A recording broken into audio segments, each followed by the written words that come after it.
இந்த நாளுக்குரிய தேவ செய்திக்கு நேராய் கடந்து சொல்வோம். சங்கீதம் 122 அதிகாரம் 7வது வசனம் வாசிங்க. சங்கீதம் 122:7. உன் அலங்கத்திற்குள்ளே சமாதானமோ, உன் அரண்மனைக்குள்ள என்ன இருப்பதாக? சுகமும் இருப்பதாக. வசனம் இது. கரங்களை வச்சு நாம் ஜெபிக்கலாம். ஆண்டவரே எங்களோட பேசுங்க, இடைப்படுங்க. உங்க சத்தத்தினால் எங்கள் வாழ்க்கையை செழிப்பாக்குங்க. அடியின் அப்ரோஜனமான பாத்திரம், கடமை மாத்திரம் செய்கிறேன். என்னை மறைத்து நீர் வெளிப்படும் நல்ல பிதாவே, ஆமென். சத்தமா ஒரு 3 அல்லேலூயா. நல்ல சத்தமா அல்லேலூயா, அல்லேலூயா. எத்தனை பேர் சந்தோஷமா இருக்கிறீங்க? கரங்களை உயர்த்தி நல்ல சத்தமா ஆமென் சொல்லலாமே. பக்கத்தில் பார்த்து சொல்லுங்க, இப்பதான் ஆரம்பமே. ஆமென், இப்பதான் ஆரம்பமே. அல்லேலூயா. இந்த நாள் துவக்கி கர்த்தர் வெளியரங்கமாகிற ஒரு அற்புதமான நாட்களுக்குள்ளாய் கர்த்தர் நம்மை கொண்டு வருகிறார். ஆமென். பக்கத்தில் பார்த்து சொல்லுங்க, இனிமேதான் அற்புதங்கள் நடக்க போகுது, அதிசயங்கள் நடக்க போகுது. எல்லாம் சத்தமா சொல்லுங்க, அதிசயங்கள் நடக்க போகுது, விடுதலை உண்டாக போகுது, மாற்றங்கள் வரப்போகிறது, கர்த்தர் மகிமைப்பட போகிறார். எத்தனை பேர் கரங்களை உயர்த்தி சத்தமா ஆமென் சொல்ல விரும்புறீங்க? இந்த வருஷம் ஆண்டவர்கிட்ட துவக்கத்திலிருந்து நிறைய பேர் நிறைய விஷயங்களை கடவுள்கிட்ட கேட்டுட்டு இருக்கோம். ஆமென், ஹல்லேலூயா. எப்படி கேட்டுட்டு இருக்கோம்? நிறைய விஷயங்களை ஆண்டவர்கிட்ட கேட்டுக்கொண்டு இருக்கிறோம். எத்தனை பேர் சுகமான வாழ்க்கைக்காய் இந்த வருஷத்துல ஆண்டவர்கிட்ட கேட்டீங்க? கரங்களை உயர்த்தி காமிங்க பார்க்கலாம். ஆண்டவரே, இந்த வருஷம் சுகவீனம் அடையக்கூடாது. ஆமென். நல்ல ஒரு பழமொழி உண்டு, நோயற்ற வாழ்வே. பைபிளில் கூட வசனம் இருக்கு, மனிதன் உலகம் முழுவதையும் ஆதாயப்படுத்தி கொண்டாலும் அது ஆத்மீக ஜீவன் மட்டுமல்ல, சரீரத்தின் ஜீவனுக்கும் அது பொருந்தும். உலகம் முழுசா அவன் நல்லா இருந்துட்டு தான் ஜீவன் அவன் நஷ்டப்படுத்தின, அதனால அவனுக்கு. பக்கத்தில் பார்த்து சொல்லுங்க, இந்த வருஷத்துல கர்த்தர் உங்களுக்கு அற்புதமான, நோய் இல்லாத, சுகவீனம் இல்லாத, ஹாஸ்பிட்டலே போகாத. அப்போ மெடிக்கல் போவீங்களான்னு கேட்காரு. நம்ம தான் கவுண்டர் டோஸ் கேஸ் ஆச்சு எல்லாருமே. ஆமென். சுகவீனமே இல்லாத நல்ல வாழ்க்கையை உங்களுக்கு கொடுக்க போகிறார். கரங்களை தட்டி ஒரு அளவிலையா சொல்லலாமே. அப்ப கேட்கலாம், பாஸ்டர் அப்ப தலைவலியே வராதா? வரும். கர்த்தர் அற்புதமாய் குணமாக்குவார்.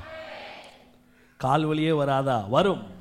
கால்களை மான்களுடைய கால்களை போலாக்கி உங்களை உயரத்தில் கொண்டு வந்து நிறுத்த அவர் வல்லவராய் இருக்கிறார். பாஸ்டர் வயிறு வலியே வராதா? வரும். தழும்புகளால் கர்த்தவங்களை குணமாக்க வல்லவராய் இருக்கிறார். நான் சொல்லுகிறேன், வாழ்க்கையில பிரச்சனை வராதெல்லாம் சொல்ல மாட்டேன், வரும். கர்த்தர் அவைகள் எல்லாவற்றிலிருந்து விடுவித்து உங்களை பாதுகாத்து உயர்த்தி மேல கொண்டு போவார். தேவனுக்குள்ள இருந்து பிரச்சனையை சந்திக்கிறதுக்கும் தேவன் இல்லாம பிரச்சனையை சந்திக்கிறதுக்கும் வித்தியாசம் இருக்கு. ஆமே, கரெக்ட்? நிறைய பேர் சொல்லுவாங்க, பாஸ்டர் பயங்கரமான மரண போராட்டம், ஆனா கர்த்தரங்களை என்ன பண்ணினாரு? காப்பாற்றினார். இதே எய்த்த வீட்டுக்காரர் என்ன பண்ணிட்டான்? செத்து போயிட்டான். எல்லாருக்கும் கண்ணெல்லாம் எய்த்த வீடு பக்கத்து வீடு தானே. பக்கத்தில் பார்த்து சொல்லுங்க, கண்ணெல்லாம் இயேசு மேலே இருக்க சொன்னா. பக்கத்தில் பார்த்து சொல்லுங்க, கண்ணெல்லாம் இயேசு மேலே இருக்க சொன்னா. கண்ணெல்லாம் எங்கே இருக்கு? பக்கத்து வீட்டு மேலே, எய்த்த வீட்டுக்கு மேலே, பின் வீட்டில் கூட வேலை பார்க்குற மேலே. அவன் வீட்டில் சவுப்பட்டி வந்துட்டு பரவாயில்லையா?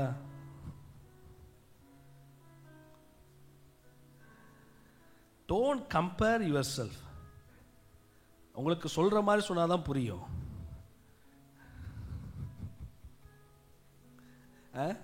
கிறிஸ்தவ வாழ்க்கையில் இந்த வருஷம் ஒரு முடிவெடுங்க, நானும் என் தேவனும். ஆமென்.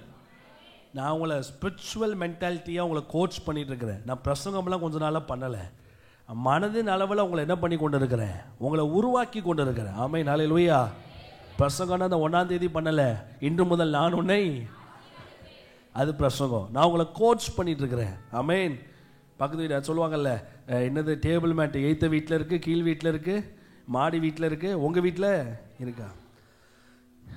ஏத்து வீட்டில் அவன் செத்து போயிட்டான், பின் வீட்டில் இவா செத்து போயிட்டான், உங்க வீட்டில் என்னையா? இன்னைக்கு ஒரு தீர்மானம், நான் விசேஷமானவன், கர்த்தருடைய சட்டைகள் கீழே நான் இருக்கிறேன், அவர் பிரசனத்துக்கு கீழே நான் இருக்கிறேன், உன்னதமான நிழல் என் தலைக்கு மேல இருக்குது. அதனால கர்த்தர் கொடுக்கிற ஆசீர்வாதம் அலங்கத்துக்குள்ளே சமாதானம், அரண்மனைக்குள்ள. இந்த வருஷம் 2 காரியத்துக்காய் நம்ம எல்லாரும் ஆண்டவர் சமூகத்தில் டெய்லி ஜெபம் பண்ண போறோம். ஒன்னு சமாதானம், இன்னொன்னு சுகம். சமாதானம், சுகம். பக்கத்தில் பார்த்து சொல்லுங்க, சமாதானம், சுகம். சுகம் சத்தமா சொல்லுங்க, சமாதானம், சுகம். திரும்ப நல்லா சொல்லிட்டே இருங்க, சமாதானம், சுகம், சுகம். சொல்லுங்க, சமாதானம், சுகம், சமாதானம், சுகம். அதனால மறந்துடாதீங்க, உங்களுக்கு கர்த்தர் கொடுக்கிற வார்த்தை, கர்த்தர் உங்களை சுகமாக்குவாரு, நீங்க சம்பூர்ணமா ஆசீர்வதிக்கப்படுவீங்க. 3 காரியங்களை விரைந்து நான் பேச விரும்புறேன். யாத்திராகமம் 23:25. உங்கள் தேவனாகிய கர்த்தரையே, நல்ல திரும்ப வாசிங்க, நல்ல சத்தமா சொல்லுங்க, தேவனாகிய கர்த்தரையே. நல்ல திரும்ப வாசிங்க, உங்கள் தேவனாகிய கர்த்தரையே. திரும்ப வாசிங்க, உங்கள் தேவனாகிய கர்த்தரையே. விடமாட்டேன், திரும்ப நல்லா வாசிங்க, உங்கள் தேவனாகிய கர்த்தரையே. திரும்ப வாசிங்க, உங்கள் தேவனாகிய கர்த்தரையே. நல்ல வாசிங்க சத்தமா. Read that point again. உங்கள் அடுத்து வாசிங்க, அவர் அப்பத்தையோ ஆசீர்வதிப்பார். உன் அப்பத்தையும் தொடர்ந்து வாசிங்க. வண்டர்ஃபுல். எதை விளக்குவாரா? இந்த வருஷம் தெய்வீக சுகம் இருக்கணும்னா கர்த்தர் உங்க வாழ்க்கையில இந்த 2 காரியத்தை எதிர்பார்க்கிறார். ஆமென். சோ தெய்வீக சுகத்துக்கு முத முக்கியமான விஷயமே உங்கள் தேவனாகிய. சரிங்க, நிறைய பேர் கேட்பாங்க, அப்போ பாஸ்டர் இல்ல இந்த வெளிப்பாடு நமக்கு வேணும், இன்னைக்கு சாப்பாடை பத்தி தான் பேச போறோம், சாப்பாட்டுல இருந்தா கர்த்தர் சுகத்தை கொடுக்கிறார். எத்தனை பேர் கரங்களை தட்டி ஒரு ஆமென் சொல்ல விரும்புறீங்க? அவர் உன் அப்பத்தையும் உன் தண்ணீரையும், இந்த பாருங்க, கண்டமானிக்கு சாப்பிட்டு அன்னைக்கு எப்படி இருக்கிற பாருங்க. That's a relation. சாப்பாட்டுக்கும் சுகத்துக்கும் என்ன இருக்குது? சம்பந்தம் இருக்குது. ஆண்டவர் இஸ்ரவேல் ஜனங்களுக்கு வனாந்தரத்தில் எதை கொடுத்தாரு? மன்னாவை கொடுத்தாரு. ஏன் ஆண்டவர் காடைகளை கொடுக்கல அப்படின்னா, வனாந்தரம் ஏற்கனவே பயங்கர ஹீட், ஆனா சண்டை போட்டு வாங்கினானுங்க, அது வேற கதை. ஆனா கர்த்தர் காடைகளை ரெகுலரா கொடுக்கல. 40 வருஷ பிரயாணத்துல எத்தனை தடவை கொடுத்தாரு? ஒரு தடவை. ஏன் ஒரு தடவை கொடுத்தாரு? 40 வருஷமும் குறைஞ்சது ஒரு 400 தடவையா கொடுத்துருக்க வேண்டாமா? ஏன் கொடுக்கலனா, வனாந்தரம் ஹீட்டான இடம். ஆமென். அங்க பப்ளிக் பாத்ரூம் கிடையாது. சாப்பிட்டுட்டு என்ன பண்ண முடியாது? சீரழிய முடியாது. So God is so concerned about our health. இன்னைக்கு செவர் இருந்தாதான் என்ன வரைய முடியும்? இந்த வருஷம் தீர்மானம் எடுங்க, கரங்களை வயிற்றுல அலையில சத்தமா சொல்லலாமே, இந்த வருஷம் சுகத்தை நான் பேணி பாதுகாப்பேன். Take a decision. கரங்களை தட்டி ஒரு ஆமென் சொல்லலாமே. வேதம் சொல்லுது, நாமே தேவன் தங்குற ஆலயம். இந்த சரீரத்தை ஒருத்தன் கெடுத்தால் கர்த்தர் என்ன பண்ணுவார்? விபச்சாரம் சொந்தாதான் இந்த சரீரம் கெடுக்கப்படும் அர்த்தம் அல்ல. கர்த்தர் கொடுத்த நல்ல சரீரத்தை சிகரெட் அடிச்சு தண்ணி அடிச்சு, ஆமென், கர்த்தர் கொடுத்த நல்ல சரீரத்தை கண்டமானிக்கு சாப்பிட்டு அழிச்சாலே கர்த்தர் என்ன பண்ணுவார்? கெடுப்பார். தானியேல் தீர்மானிக்காரு, நான் என்ன சாப்பிட மாட்டேன், இறைச்சிகளை நான் என்ன பண்ண மாட்டேன், சாப்பிட மாட்டேன். உணவு விஷயத்துல தேவதாசர்கள் தீர்மானிக்கிறாங்க. இன்னைக்கு நீங்க விசுவாசிக்க போறீங்க, நான் கர்த்தரை மட்டுமே சேவிப்பேன். Divine healing starts from worshiping God alone. தேவனை மட்டும் நீங்க சேவிப்பீங்கன்னா வியாதி வந்ததுக்கு அப்புறம் சுகம் அல்ல, வியாதி வராது. பக்கத்துல பார்த்து சொல்லுங்க, தேவனை மட்டுமே சேவிச்சா வியாதி என்ன பண்ணாது? வராது. அப்போ இன்னைக்கு ஒரு தீர்மானம். வேதம் சொல்லுது, உலகத்துக்கு ஒத்த வேஷம் தரிக்க கூடாது. அதனால தெய்வீக சுகம் எங்கிருந்து ஆரம்பிக்கணும்? கர்த்தரை மட்டுமே சேவிக்கணும். 2வது, நீங்க விசுவாசிக்கணும், கர்த்தரின் அப்பத்தையும் தண்ணீரை என்ன பண்ணுகிறாரு? ஆசீர்வதிக்கிறார். எத்தனை பேர் கரங்களை தட்டி ஒரு ஆமென் சொல்ல விரும்புறீங்க? சத்தமா அல்லேலூயா. தேவனாகிய கர்த்தரையே. அழகாத வசனம் அது. கர்த்தரையும் அல்ல, கர்த்தரையே சேவிக்க கடவீர்கள். அடுத்து வாசிங்க. அவர் உன் அப்பத்தையும் உன் தண்ணீரை என்ன பண்ணுவார்? ஆசீர்வதிப்பார். இந்த வசனத்தை மாத்தி வாசிங்க. உங்க தேவனாகிய கர்த்தரையும் சேவிக்க கடவர்கள், அவன் அப்பத்தையும் தண்ணியும் என்ன பண்ண மாட்டாரு? வசனத்தை மாத்தி வாசித்தாதான் புரியும். அப்பத்தையும் தண்ணியும் என்ன பண்ண மாட்டாரு? ஆசீர்வதிக்க மாட்டாரு. வியாதியை உன்னிலிருந்து விளக்க மாட்டார். Decision is yours. சுகமான வாழ்க்கைக்கு முடிவு கர்த்தர் கையில் இல்லை. சுகமான வாழ்க்கைக்கு முடிவு யார் கையில் இருக்குது? எங்க கையில் இருக்கு. சொல்லுங்க பார்க்கலாம். நான் சுகமா இருப்பேன் ஆண்டவரே, கர்த்தரை மட்டும்தான் சேவிப்பேன், அப்பத்தையும் தண்ணீரையோ கர்த்தர் ஆசீர்வதிப்பாரு, வியாதியை இன்னிலிருந்து இந்த வருஷம் கர்த்தர் விளக்குவார். கரங்களை தட்டி ஒரு ஆமென் சொல்றவங்க மேல இருக்கவங்கள நல்ல சத்தமா கரங்களை தட்டி ஒரு அல்லேலூயா சொல்லுங்க. நல்ல சத்தமா ஒரு ஹல்லேலூயா. நல்ல ஒரு பாட்டு. இந்த தேவன் என்றென்றும் உள்ள சதா காலமும் நமது தேவன். ஆமென். நம்ம ஆராதிக்கிற தேவன் மாதிரி ஒரு நல்ல கடவுள் இந்த பூமியில இல்லவே இல்லை. இன்னைக்கு நம்ம நிறைய விஷயம் சொல்றோம், கடவுள் அடிச்சிட்டாருன்னு இல்லை. நீ ட்ராக் மாறுற, நீ புத்தீனமா இருக்கிற, நீ தேவையில்லாத காரியத்தை செய்யற, ஆசீர்வாதங்கள் விலகுகிறது. இன்னைக்கு ஒரு தீர்மானம் கொள்ளுங்கள். நான் ஆராதிக்கிற தேவன் நல்லவர், அவர் என்னை சுகமாக்க வல்லவராய் இருக்கிறார். பக்கத்தில் பார்த்து அடுத்து சொல்லுங்க பார்க்கலாம். அடுத்து ஏசாயா யோவேல் 2:26. கர்த்தர் இந்த வருஷம் நம்ம வீட்டில் இருக்கிற ஆகாரத்தை எல்லாம் எப்படி ஆசீர்வதிக்கிறார். யோவேல் 2:26. சத்தமா வாசிங்க, நல்லா வாசிங்க. நீங்கள் சம்பூர்ணமாய் சாப்பிட்டு திருப்தி அடைந்து உங்களை அதிசயமாய் நடத்தி வந்த எங்க நான் கேட்கிறேன், நான் வெயிட் பண்ணுங்க. சாப்பாட்டுக்கும் தேவன் நம்ம நடத்துறதுக்கும் என்ன சம்பந்தம் இருக்கு? என்ன சொல்ல வராருன்னா ஆண்டவர், நீங்க சாப்பாட்டெல்லாம் எப்படி நினைக்கீங்கன்னா ஏதோ கடையில் வாங்குறோம் சாப்பிட்றோன்னு சொல்லி. ஆனா இன்னைக்கு ஒரு தீர்மானம் கொள்ளுங்க, கர்த்தருடைய ஆசீர்வாதம் நம்முடைய உணவுல இருக்குது. எத்தனை பேர் கரங்களை தட்டி ஒரு அலையிலையா சொல்ல விரும்புறீங்க? கஞ்ச குடிக்கீங்களோ கூழ குடிக்கீங்களோ அது மேல கரங்களை வச்சு நீங்க ஒரு நிமிஷம் கண்களை மூடி ஜெபம் பண்ணணும். இன்னிலிருந்து ஒரு பிராக்டிஸ்குள்ள வாங்க. கண்களை மூடி, ஆண்டவரே இந்த உணவுக்காய் ஸ்தோத்திரம். சில பேரை நான் பார்த்துருக்கிறேன், கூட சாப்பிட உட்காந்தா காஞ்ச மாடு புல்ல மேஞ்ச மாதிரி நம்ம தட்டில் அந்த கல்யாண வீட்டிலலாம் பார்த்தா தெரியும். அவன் கூட்டு வச்சுக்கிட்டே போவான். அடுத்த சோறு வர்றதுக்கு முன்னாடி எதை சாப்பிட்டு முடிச்சிருப்பான்? கூட்டை சாப்பிட்டு முடிச்சிருப்பான். அதுக்கப்புறம் அவன் சோறு வச்சுட்டு போவான். அதுக்குள்ள எதை சாப்பிட்டு, குழம்பு ஊத்துறதுக்கு முன்னாடி சோறை சாப்பிட்டுவான். திரும்ப கூட்டு வச்சுட்டு போவான். இன்னைக்கு டிசைட் பண்ணுங்க, எங்க உட்காந்தாலும் என்ன செஞ்சாலும் எங்க டிஃபன் பாக்ஸ் திறந்தாலும் அதுல தெய்வீக சுகம் இருக்குது. அதை நீங்க நம்பி ஸ்தோத்திரித்து புசிங்க. நீங்கள் சம்பூர்ணமாய் சாப்பிட்டு திருப்தி அடைந்து உங்களை அதிசயமாய் நடத்தி வந்த தேவனாகிய கர்த்தருடைய நாமத்தை துதிப்பீர்கள். அடுத்த வசனம் சொல்லுது, என் ஜனங்கள். பக்கத்தில் பார்த்து சொல்லுங்க பார்க்கலாம். சாப்பாட்டை அற்பமா நினைக்காதீங்க. சத்தமா சொல்லுங்க, சாப்பாட்டை அற்பமா நினைக்காதீங்க. அதுல கர்த்தரின் ஆசீர்வாதம் இருக்கிறது, கர்த்தருடைய சுகம் இருக்கிறது, பலவீனங்களை போக்குற. நீங்க நினைக்கிறீங்க வியாதிக்கு மருந்து என்னன்னு சொல்லி, கர்த்தருடைய ஆசீர்வாதம் உணவுல இறங்கும் போது அந்த உணவை நீங்க உட்கொள்ளும் போது அற்புத சுகம் பெறுறீங்க. எத்தனை பேர் கரங்களை தட்டி ஒரு அல்லேலூயா சொல்ல விரும்புறீங்க?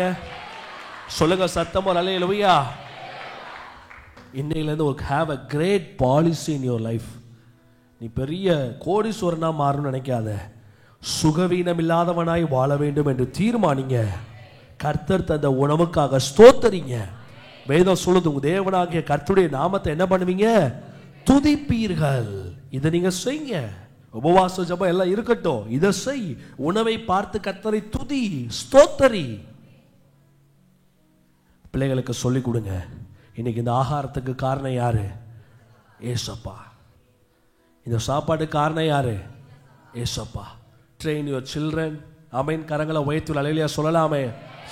ஸ்தோத்திரித்து புசிங்க. என் ஜனங்கள் ஒருபோதும் தெய்வீக சுகத்துக்கு முத காரணம் கர்த்தரையே சேவிப்பது. இரண்டாவது, உணவுக்காய் கர்த்தரை ஸ்தோத்தரிப்பது. அப்பத்தையும் தண்ணீரையும் கர்த்தரை ஆசீர்வதிக்கும்படியாக ஜெபிப்பது. அடுத்த வசனத்தை வேகமா காரணம் சொல்ல விரும்புறேன். ஏசாயா 53:5 சத்தமா வாசிங்க. ஏசாயா 53:5 வாசிங்க. நம்முடைய மீறுதல்களின் நிமித்தம் நம்முடைய அக்கிரம நிமித்தம் அவர் என்ன பண்ணப்பட்டார்? நொறுக்கப்பட்டார். நமக்கு சமாதானத்தை உண்டு பண்ணும் ஆக்கினை அவர் மேல் வந்தது, அவருடைய தழும்புகளால் என்ன பண்ணுகிறோம்? இரண்டாவது, மூணாவது காரியம், இயேசு கிறிஸ்துவின் தழும்புகள். அது பேரு காயங்கள் அல்ல. அது பேர் என்னது? காயம் மறையுமா இல்ல தழும்பு மறையாதா? காயங்கள் மறைந்துவிடும், தழும்புகள் என்ன பண்ணாது. இப்ப இன்னும் இயேசு கிறிஸ்துவுடைய சாயல்ல என்ன இருக்குது? ஏன் ஆண்டவர் தழும்புகள் என்று சொல்லுகிறார்? தழும்புகள் ஒரு நாள் என்ன பண்ணாது, மறையாது. எப்பொழுதெல்லாம் இயேசு கிறிஸ்து தம்முடைய தழும்புகளை பார்க்கிறாரோ அப்ப எல்லாம் இந்த பூமிக்குள்ள தெய்வீக சுகம் வருகிறது. ஹல்லேலூயா. அவர் தழும்பா வச்சிருக்கார். ஏன்னா மக்களை சுகப்படுத்த அவர் எதை வச்சிருக்காரு? தழும்புகளை வச்சிருக்கார். தழும்பு ஒரு நாள் என்ன பண்ணாது, மறையாது. நீங்க இன்னையிலிருந்து விசுவாசிங்க. எந்த சுகவீனம் வந்தாலும் நீங்க சொல்லணும், கர்த்தருடைய காயங்கள் அல்ல, கர்த்தருடைய தழும்பு. It still is there. தழும்பு அப்படியே இருக்குது. சின்ன வயசுல தடுப்பூசி போட்ட தழும்பு இருக்குதா? இருக்குது. இன்னைக்கு ஆண்டவர் அதான் சொல்றாரு, உங்க வாழ்க்கையில தழும்புகளால் என்ன பண்றீங்க? குணமாறு. காயங்கள் இல்ல, தழும்பு. ஏன் தழும்புன்னு சொல்றோம்? தழும்பு ஒரு நாள் மறையவே. அப்படின்னா தெய்வீக சுகம் உங்க வாழ்க்கையில மறையவே மறையாது. எத்தனை பேர் சத்தமா கரங்களை வைத்து ஆமைன்னு சொல்ல விரும்புறீங்க? வலதுகையை வைத்து சொல்லுங்க, தெய்வீக சுகம் ஒரு நாள் என் வாழ்க்கையில மறையவே. தழும்பு மறைஞ்சா தெய்வீக சுகம், தைரியமா சொல்லுங்க, தெய்வீக சுகம் மறைந்து விடும். ஒரு நாளும் தழும்பு மறையவே. அப்போ தெய்வீக சுகமும் எனக்கு மறையவே. என்ன நல்ல வெளிப்பாடு. கையை தட்டி ஒரு ஆமைன்னு சொல்றவங்க மேல இருக்கவங்க சத்தமா கையை தட்டி ஒரு அலையிலையா சொல்லலாமே. பக்கத்துல பார்த்து சொல்லுங்க, தைரியமா இருங்க. இந்த வருஷத்துல தழும்பு மறையவே மறையாது. தழும்பு தழும்பு தான். சத்தமா சொல்லுங்க, தழும்பு அது மறையுமா? பக்கத்துல பார்த்து கேளுங்க, மறையாது. அதே போலப்பா உன் வாழ்க்கையில தெய்வீக சுகம் மறையவே மறையாது. ஹல்லேலூயா. இன்னைக்கு ஒரு தீர்மானம், தழும்பு மறையாது, அதனால சுகமும் என்ன பண்ணாது, மறையாது. இந்த வருஷம் கர்த்தர் கொடுக்கிற பாக்கியம் தெய்வீக சுகம். நாலாவது தெய்வீக சுகத்துக்கு அடையாளம் யாக்கோபு 5:14-15. யாக்கோபு 5:14-15 சத்தமா வாசிங்க. யாக்கோபு 5:14-15 சீக்கிரம் வாசிங்க. உங்களில் ஒருவன் வியாதிப்பட்டால், யாக்கோபு 5 வாசிங்க 14-15. உங்களில் ஒருவன் வியாதிப்பட்டால், வெயிட் பண்ண, யாரை வரவழைப்பானாக? அந்த மூப்பர் அப்படிங்கிறத காட்டிலும் சபைக்கு தெரியப்படுத்துவானாக. அப்படியாவது இப்போமே நீ வரவெல்லாம் வைக்க வேண்டாம், சபைக்கு என்ன படுத்துவானாக? அவங்க வந்து என்ன பண்ணுவாங்களா? அவன் கர்த்தருடைய நாமத்தினால எண்ணெய் பூசி அவனுக்காக ஜோமன கடவர்கள். வாசிங்க. அப்பொழுது விசுவாசம் உள்ள ஜெபம் கர்த்தர் அவனை எழுப்புவார். அடுத்து வாசிங்க. அவன் பாவம் செய்தானால் அது அவனுக்கு என்ன பண்ணப்படும்? சரி, பாவம் செஞ்சு உடம்பு பலவீனம் ஆனாலும் ஆண்டவர் சபையின் ஜெபத்தை கேட்டு கர்த்தருடைய எழுப்ப வல்லவரா இருக்கிறார். கையை தட்டி நல்ல சொல்லலாமே. அற்புதங்களை தேடி இயேசுவிட்ட வராதீங்க. இந்த வருஷம் அற்புதங்களுக்காக கர்த்தரை தேடாதீங்க. சமாதானம், சுகம், தேவனுடைய சத்தம் இயேசு செய்கிறார், இல்லைன்னு சொல்லல. தம்மிடத்தில் வருகிற ஒருவரையும் அவர் செய்யறதை செய்யட்டுமே. தெய்வீக சுகத்துக்கு காரணம் சபையின் ஜெபம், பாவம் மன்னிக்கப்பட்ட அனுபவம். சத்தியத்தை யார்கிட்டயோ ஒரு ஆள்கிட்ட இருந்து எடுத்துட்டு வந்தோம்னா அது இங்க நிக்காது, இங்க நிற்கும்.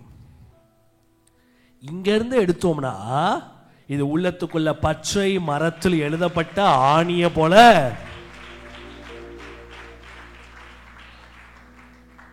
எத்தனை பேர் தீர்மானிக்கிறீங்க, பாஸ்டர் இந்த வருஷம் சபைக்கு நான் அடங்கி இருப்பேன் பாஸ்டர்? வலது கையை உயர்த்தி சொல்லுங்க பாஸ்டர். சத்தமா சொல்லுங்க. சபைக்கோ, ஜபங்களுக்கோ, பாவ மன்னிப்புக்கோ அடங்கி இருப்பேன். வியாதி வந்தாலும் கர்த்தர் என் வியாதிய குணமாக்குகிறார். கரங்களை தட்டி ஆமென் சொல்லுகிறவங்க. ஆகாய் 2:19 சத்தமா வாசிங்க.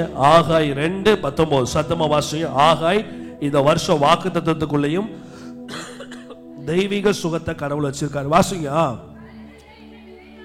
சத்தமா வாசிங்க. களஞ்சத்தில் இன்னும் விதை தானியம் உண்டோ, திராட்சை செடி, சத்தமா வாசிங்க. திராட்சை செடியோ, அத்தி மரமோ, மாதுளம் செடியோ, ஒலிவ மரமோ கனி கொடுக்கவில்லையோ, நான் இன்று முதல் உங்களை மாதுளம் செடியும் கனி கொடுக்கவில்லையோ. நான் ஏற்கனவே சொன்னேன், மாதுளம் செடி நான் கர்த்தருடைய தெய்வீக சுகத்துக்கு அடையாளம். எத்தனை பேர் கரங்களை தட்டி ஆமென் சொல்ல விரும்புறீங்க?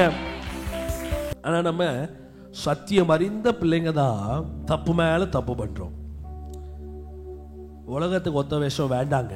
இன்னைக்கு ஒரு தீர்மானம் எடுங்க. தெய்வீக சுகத்துக்கு காரணம் உங்கள் தேவனாகிய கர்த்தரையே சேவிக்கணும். கையை தட்டி ஒரு அல்லேலூயா சொல்லலாமே. வேதம் சொல்லுது, மரித்தவர்களும் மௌனத்தில் இறங்குறவர்களும் கர்த்தரை துதியார்கள். ரட்சிக்கப்பட்டு சாகிறவங்க கூட கர்த்தரை என்ன பண்ண மாட்டானா? செத்து போயிட்டா துதிக்க மாட்டானாம். நாமோ இது முதல் என்றென்றைக்கும் கர்த்தரையே. உன் செத்து போன அப்பா உன்னை காப்பாற்ற முடியாது, உன் செத்து போனவங்க அம்மா காப்பாற்ற முடியாது. ஒருவேளை பெரிய ஒரு பரிசுத்தமான இருக்கலாம், என்னவா இருந்து போட்டுமே காப்பாற்ற முடியாது. இயேசு ஒருவரே வணக்கத்துக்கு உரியவர். இயேசு ஒருவரே தேவன். இயேசு ஒருத்தர் தான் கர்த்தர். அவர் அன்றி வேறு ஒரு தெய்வம் நமக்கு பூமியில இல்லவே. கரங்களை உயர்த்தி அல்லேலூயா சொல்லலாமே. இரண்டாவது நான் என்ன சொன்ன பாருங்க, தெய்வீக சுகத்துக்கு அவர் நம்முடைய ஆகாரத்தை என்ன பண்ணுகிறார்? உணவுக்காய் கர்த்தரை என்ன பண்ணணும்? ஸ்தோத்திரிக்கணும். எதுக்காக ஸ்தோத்திரிக்கணும்? சாப்பாடு தட்டை தூக்கி எறிறியா, தட்டே பார்க்க முடியாத ஒரு நோய் வந்துடும், பார்த்துக்கோ.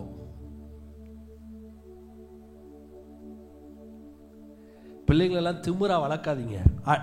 பிள்ளைகளுக்கு கான்செப்டை சொல்லி கொடுத்து வளங்க. எடுத்தோடனே அடிக்காதீங்க. டீச் தம். இந்த சாப்பாட்டு காரணம் அப்பா கிடையாது. வீட்டில் நிறைய ஆம்பளைங்க சொல்லுவாங்க, நான் உழைச்சி கொண்டு போடுறேன். சொல்லாத. உழைக்க முடியாம வலிப்பு வந்து எத்தனையோ ஆம்பளை வீட்டில் படுத்து கிடக்கான். உன கர்த்தர் உழைக்க வைக்காரே, கர்த்தருடைய கிருபை. கரங்களை தட்டி ஒரு அல்லேலூயா சொல்லலாமே. நான் உழைச்சு உன்னை படிக்க வச்சேன்டா சொல்லாத. கர்த்தர் பார்க்கிறாரு. நல்லா புரிஞ்சுக்கோங்க. அவருடைய கிரியைகளினால் நாம் நல்லவைகளை செய்கிறோம். நம்முடைய கிரியையினால் நம்ம நல்லவங்களா அல்ல, அவர் நமக்காக செய்திருக்கிறாரு. அதனால நான் நல்லவனா இருக்கிறேன். எத்தனை பேர் ஆமென் சொல்ல விரும்புறீங்க? சோ சாப்பாட்டுக்காக கர்த்தருக்கு நன்றி சொல்லுங்க. எத்தனை பேர் கரங்களை தட்டி ஒரு ஆமென் சொல்ல விரும்புறீங்க? 3 தழும்புகளால் என்ன பண்ணுகிறோம்? நம்ம குணமாகிறோம். 4 சபையின் ஜெபத்தினால் நம்ம என்ன பண்ணுகிறோம்? வியாதிகள் சுகமாக்கப்படுகிறது. அல்லேலூயா சொல்ல மாட்டீங்க போலே. இப்பெல்லாம் சர்ச்சில் நான் பார்க்குறேன், கேன்சர்னாலும் முந்திலாம் ரொம்ப அழுத்தமாக ஜெபம் பண்ணும், இப்பெல்லாம் சுகமாட்டும், சுகமாயிருதே. இன்னைக்கு மினிஸ்ட்ரியில் கேன்சர் ஒரு பெரிய விஷயமாவே எனக்கு தெரியல. அற்புதமாக நடக்குது. சத்தியத்தை போதிக்கிறோம், இவன் சத்தியத்தை ஏற்றுக்கிறான். ஏன்னா இவன் நீ கிரியை செஞ்சுட்டாலே போதும், சத்தியம் வேலை செஞ்சிடும்.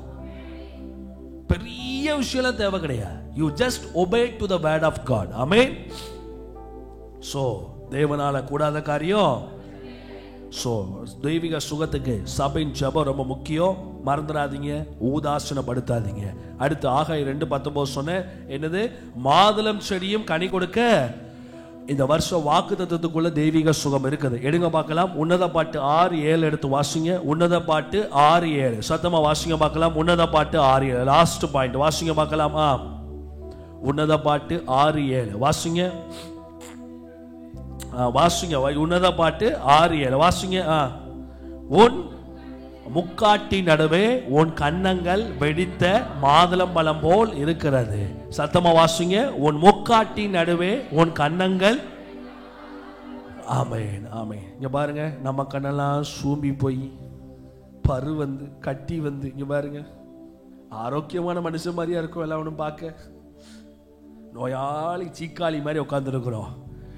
இஸ்ரவேல் ஜனங்களை பார்த்தீங்கன்னா அவங்களுக்கு ஹைலைட்டே அவங்களோட என்னது? ஃபேஸ். அவங்க முகஜாட திரட்சியா இருக்கும். ஏங்க தமிழ்நாட்டிலையும் வெள்ளையா இருக்கிறவங்களாம் இருக்கானுங்க. கலர் மேட்டர் கிடையாது, அந்த திரட்சி. ஆமென். ஹெல்த்தி லைஃபை குறிப்பிடுகிறது. மாதுளம் செடி எதை குறிக்கிறது? இவர் எழுதுகிறார் உன்னத பாட்டுல, உன் கன்னங்கள் எதை போல இருக்கதா? வெடித்த அந்த அளவுக்கு திரட்சியாக, புஷ்டியாக, ஆரோக்கியமாக. ஆமென். இயற்கையாவே தெய்வீக சுகம் எதுல தெரியுமா தெரியும்? முகத்துல தெரியும். ஒரு மனுஷன் நல்லா இருக்கானா நல்லா இல்லையா எதை வச்சு கண்டுபிடிப்பீங்க? முகரைய வச்சு. எதை வச்சு கண்டுபிடிப்பீங்க? உங்க வீட்டில் இருக்க நாய் உங்க சொந்தக்காரங்களை கடிக்குமா கடிக்காதா எதை வச்சு கண்டுபிடிப்பீங்க? மூஞ்ச வச்சு. உருன்னு இருக்குன்னா கடிக்க போகுதுன்னு அர்த்தம். அதே மாதிரி நம்ம முகத்தை வச்சு கண்டுபிடிக்கலாம். உங்க கர்த்தர் இந்த வருஷம் உங்க முகத்தை பார்க்கும் போதே 10 பேர் சொல்லுவாங்க, முந்திக்கு இப்போ கர்த்தர் உங்களை சுகத்தோடு வைத்திருக்கிறார். உடம்புல என்ன வேதனை இருந்தாலும் முதல்ல தெரியக்கூடிய இடம் எது? ஃபேஸ். மனசுல வேதனை இருந்தாலும் எங்க தெரியும்? முகம். கையில வேதனை இருந்தாலும் சொல்லுங்க சத்தமா, இடுப்புல வேதனை இருந்தாலும் எதுல தெரியும்? முகத்துல. பணம் இல்லாட்டினா இன்னும் நல்லா முகத்துல தெரியும். அகத்தின் அழகு. அததான் உன்னத பாட்டுல எழுதுகிறாரு, உன்னுடைய சரீர சுகத்தினால உன் கன்னங்கள் எப்படி இருக்குது? வெடித்த மாதுளம்பழம் போல இருக்கிறது. இந்த வருஷம் கர்த்தர் எல்லாரையும் பார்க்கத்தக்க அளவுக்கு கர்த்தர் உங்கள் கன்னங்களை, கர்த்தர் உங்களுடைய முகத்தை பிரகாசிக்க பண்ணுவார். சங்கீதம் சொல்லப்படுது, அவர்கள் அவரை நோக்கி பார்த்து அவர்கள் முகங்கள் என்ன பண்ணவில்லை? வெட்கப்பட்டு போகவில்லை. டிவைன் ஹீலிங் எங்க எக்ஸ்பிரஸ் ஆகும்னா நம்மளுடைய ஃபேஸ்ல எக்ஸ்பிரஸ் ஆகும். இந்த வருஷம் கர்த்தர் முகத்துல அதை காமிப்பாரு. 10 பேர் கேட்பான், இணையா மூஞ்சி ரொம்ப நாளுக்கு நாள் சூப்பர் ஆயிட்டு போகுது. நீ சொல்லணும், இயேசு என்ன சுகமாக்கி இருக்கிறாரு, இயேசு என் வியாதியை எடுத்து போட்டுட்டாரு, இயேசு எனக்கு பரிபூர்ண சுகத்தை கொடுத்திருக்கிறாரு, நான் சுகமா இருக்கிறேன். எத்தனை பேர் ஆமென் சொல்ல விரும்புறீங்க? சொல்லுங்க ஒரு அல்லேலூயா. 4 விஷயம் சீக்கிரம் சொல்லுங்க பார்க்கலாம். 4 விஷயம். யாரை சேவிக்க கடவீர்கள்? யார? அடுத்து 2வது சொல்லுங்க பார்க்கலாம். எதுக்கு ஸ்தோத்திரம் பண்ணணும்? சாப்பாடுக்கு ஸ்தோத்திரம் பண்ண. கறி கஞ்சி ஆனாலும் கூழ் ஆனாலும், சில பேருக்கு நல்ல ஒரு கெட்ட பழக்கம் உண்டு. நல்ல சாப்பாடுனா ஆண்டவரே உமக்கு ஸ்தோத்திரம். நான் சொன்னதை மறந்துடாதீங்க. பல தேசங்கள்ல சம்பளத்துக்கு பதிலாக எதை கொடுக்காங்க? கிழங்க கொடுக்காங்க. எப்படி இருக்கு உங்க லைஃப்? பாயிண்ட் நம்பர் 3 சீக்கிரம் போங்க பார்க்கலாம். அடுத்து இயேசுவின் தழும்புகளால். பாயிண்ட் நம்பர் 4 சீக்கிரம். சபையின் ஜபத்தினால். ஆமென். அடுத்து வாசிங்க. மாதுளம்பழ செடிகள். இந்த வருஷம் வாக்குத்தத்தத்தின்படி கர்த்தர் சுகத்தை கொடுப்பாரு, வியாதியை எடுத்து போடுவாரு, சுகமில்லாத வாழ்க்கையை கர்த்தர் கொடுப்பாரு. எரேமியா 33:6 நான் உனக்கு சௌக்கியமும் ஆரோக்கியமும் வரப்பண்ணி உடனே குணமாக்கி. வாசிங்க பார்க்கலாம். எரேமியா 33:6 வாசிங்க பார்க்கலாம். எரேமியா 33:6 வாசிங்க. சத்தமா வாசிங்க. நான் உனக்கு சௌக்கியமும் ஆரோக்கியமும் வரப்பண்ணி அவர்களை குணமாக்கி அவர்களுக்கு பரிபூர்ண சமாதானத்தையும். வெயிட் பண்ணுங்க. எதை கட்டளையிடுவாரா? சமாதானத்தையும். எதுக்கு சத்தியத்தை கட்டளையிடணும்? அந்த சமாதானம் மெயின்டைன் ஆகணும்னா என்ன வேணும்? எனக்கு ஒரு நாள் கூத்துக்கு போதும், ஒரு வைப்பை போட்டு போறேன்னா போ. சமாதானம் மெயின்டைன் ஆகணும்னா என்ன வேணும்? சுகம் மெயின்டைன் ஆகணும்னா என்ன வேணும்? சத்தியம் இல்லாத ஜனங்களை என்ன பண்ணிடுவாங்க? நாசமா போயிடுவாங்க. இன்னைக்கு ஒரு தீர்மானம் கொள்ளுங்க. கர்த்தர் கொண்டு வருகிற கரெக்ஷன்ஸ் உங்க லைஃப்ல சந்தோஷமா ஏத்துக்கோங்க. கர்த்தர் அற்புதமாய் சுகமாக்கி நடத்துவார்.